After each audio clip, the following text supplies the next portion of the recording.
आज का टॉपिक है डिजिटल टू एनालॉग कन्वर्टर।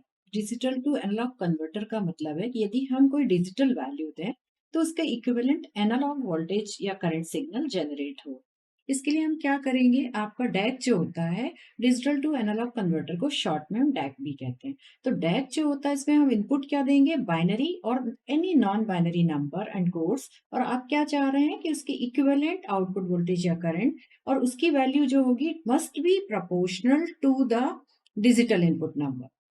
अब डैक में भी नंबर ऑफ बिट्स होंगी कि आप कितने बिट में डेसिमल वैल्यू दे रहे हैं। फॉर एग्जांपल विल एज्यूम कि यदि हम डैक में 4 बिट से कोई डेसिमल वैल्यू को इनपुट करा रहे हैं, तो यदि आप 4 बिट से कोई डेसिमल वैल्यू को इनपुट करा रहे हैं, इसका क्या मतलब है कि हमारी जो वैल्यू की रेंज है वो कहां से कहां तक जाएगी, 0 to 15।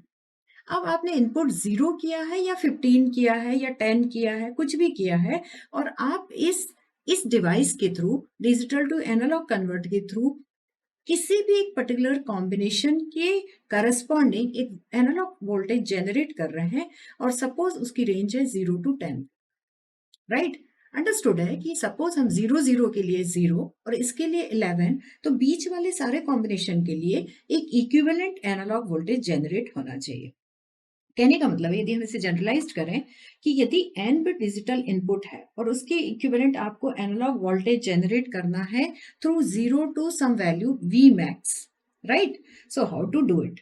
सो बहुत सारी मेथड्स हैं, बट इन सारी मेथड्स में कॉमनली जो दो मेथड यूज होती हैं वो है, एक है weighted resistors and summing amplifier, और another method is R2R resistor ladder network with operational amplifier. तो इसमें जो कंपोनेंट यूज होते हैं और कौन सा फंडामेंटल प्रिंसिपल हम यूज कर रहे हैं कन्वर्शन के लिए, वो हम स्टडी करते हैं। इसमें डिजिटल टू एनालॉग कन्वर्शन में हम वेटेड सम आउटपुट प्रोड्यूस करते हैं, और वेटेड सम आउटपुट प्रोड्यूस करने के लिए हम weighted set of the resistor values use करेंगे या लैडर यूज करेंगे, और अलग अलग रजिस्टर से जो भी कंट्रीब्यूशन हो रहा है वोल्टेज का, उसको हम सम करके आउटपुट एनालॉग वोल्टेज प्रोवाइड करेंगे। So to do this we are also using operational amplifier. Operational amplifier जो है उसको हम कैसे यूज करेंगे, it is used as inverted opamp circuit. और क्या यूज करेंगे, we use negative feedback. Negative feedback use करने से फायदा क्या होता है, इसका जो open loop voltage gain, open loop gain होता है ओपैम्प का, ये बहुत हाई होता है। तो we can reduce as well as we can control the open loop gain if we'll use op-amp in inverted way as well as using the negative feedback. It does this by feeding back a small fraction of the output signal back to its input terminal. So you can understand why we are using op-amp in inverted mode. Now just see the diagram. In this diagram, op-amp is shown to you. Op-amp कैसा use हुआ, देखा minus terminal ऊपर है, plus terminal नीचे है, हमने इसे inverted mode में यूज किया है। इनपुट वोल्टेज क्या है, V in, input resistance R I in, right, और फीडबैक रजिस्टर है R in. So if you will give some input voltage to this op amp, as current will start flowing through it, तो जो current input current है वो आई इन है, और जो feedback register से जो करंट फ्लो हो रहा है वो है आई एफ। अब यदि हम इस इन्वर्टेड ऑपरेशनल एम्पलीफायर सर्किट का वोल्टेज, आउटपुट वोल्टेज निकालना चाह रहे हैं, तो आउटपुट वोल्टेज क्या मार्क है, वी आउट। तो वी आउट आपका इनपुट वोल्टेज क्या है, वी इन। वोल्टेज कैसे दे सकते हैं, input voltage is I in multiplied with R in, और आपने चूंकि इन्वर्टेड मोड में यूज किया फीडबैक रेजिस्टेंस के कारण, और ओपैम्प का इम्पिडेंस बहुत हाई होता है, so there is no current flowing through the op amp, और आईएफ कहां से फ्लो हो रहा है, आरएफ से। तो जो वी आउट है आपका, V out is nothing but it is product of RF into IF, right. और ध्यान से आप देखें कि चूंकि ओपैम्प से कोई करंट फ्लो ही नहीं हो रहा, आई की वैल्यू 0 है, इट मींस आईएफ और आईएन इज इक्वल। तो if we want to find out the gain, voltage gain of op-amp, so V out V in is equal to the ratio of these two.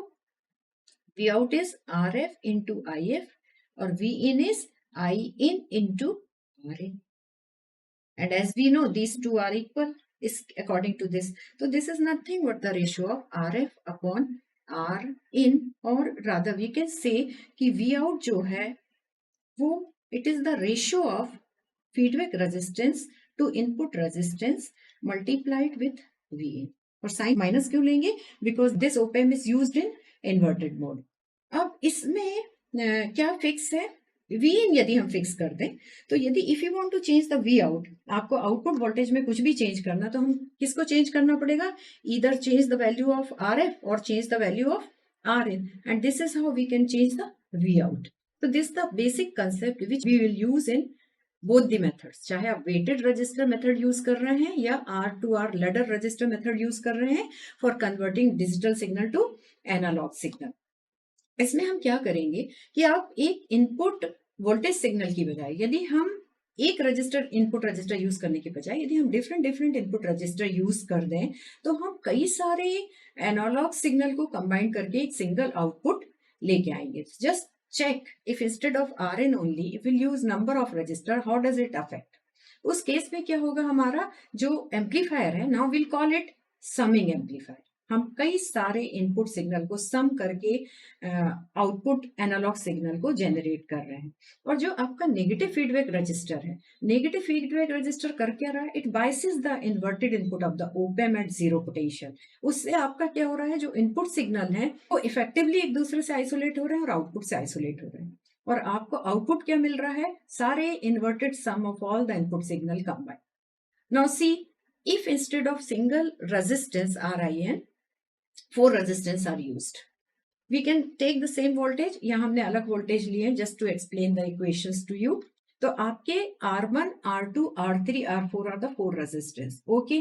4 voltage source हैं, V in 1 V in 2 V in 3 V in 4, the current flowing through all the branches। तो आपका जो again चूंकि आपका feedback resistance आप use कर रहे हैं, तो आपका ओप-एम्प जो है, ओप-एम्प जो हाई इंपिडेंस है, so there is no current flowing through it, तो आपका आउटपुट करंट IF है और इनपुट करंट कितना है, तो using KCL Kirchhoff's current law क्या कहता है कि किसी भी नोड से सारे इनकमिंग करंट जो होते हैं, the sum of all the incoming current is equal to sum of all the outgoing current.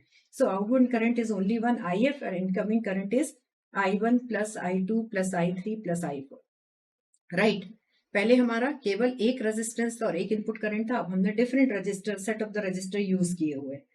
इससे क्या डिफरेंस आने वाला है, इससे डिफरेंस ये आएगा, आपका वी आउट जो है, V out is minus RF R in multiplied with V in, where अब अपना चेंज कहाँ आएगा, इसमें चेंज आएगा RF R1 और यहाँ पे आ जाएगा। Now this is not a single voltage, input voltage भी सेम सिंगल नहीं है वोल्टेज सोर्स, और रेजिस्टेंस भी डिफरेंट है, तो अकॉर्डिंगली सम हो जाएगा, अलग अलग करंट का जैसे सम है, और करंट को हम वोल्टेज के रिस्पेक्ट में रिप्रेजेंट कर रहे हैं, तो आपका आ जाएगा RF upon R1 VI in 1, although that inverted op amp है तो साइन इज माइनस। सेकेंड आपका I2 हो जाएगा RF upon R1 V into plus this, here V R2 is there, then RF upon R3 V in 3 plus fourth is RF upon R4 V in 4, ठीक है। so this is the change in the equation। now V out आपका क्या हो जाएगा, take RF as a common, RF आप common ले लीजिए, और it is the summation of V in 1 upon R1 plus V in 2 upon R2 V in 3 upon R3 V in 4 upon R4। So output voltage is an inverted scaled sum of all the 4 input voltage, as each input voltage is multiplied by its corresponding gain and added to the next to produce the total output। So this is the concept which we are going to use। इसमें यदि हमारा R1 R2 R3 R4 और R1 सब हम equal कर दें, late assume हमने 1 kilo ओम की वैल्यू यूज की है, तो हर एक चैनल का जो है वो क्लोज लूप गेन क्या हो जाएगा, यूनिटी हो जाएगा। RF and R1 R 1 kilo ohm 1 kilo ohm, तो आपका V out is nothing, it is the summation of V in 1 plus V in 2 plus V in 3 plus V in 4। So we will use this concept। So instead of using same register, we'll use weighted register set to produce the conversion of digital to analog। यहाँ पे हम क्या करेंगे, जो आपका summing amplifier है, summing amplifier जो है उसका वोल्टेज आप उसका 0 या 1 जो वैल्यूज है वोल्टेज की value, they may change from 0 to V max, it may be from 0 to 10, it may be from 0 to 5, ऐसा रहेगा। तो हम हर रजिस्टर को, यदि हमने उसमें 4 रजिस्टर यूज किए हैं, सो व्हाट विल डू, चूंकि डिजिटल 8421 हम फॉर्मेट फॉर्म कर सकते हैं, तो आपका एक रजिस्टर सेकंड रजिस्टर की वैल्यू उससे डबल, थर्ड रजिस्टर की वैल्यू उससे double, this can be done and by doing that even we can form a 4-bit binary weighted digital to analog converter. So in our next class we'll study कि weighted register set of the values से हम कैसे digital से analogue signal convert करते हैं.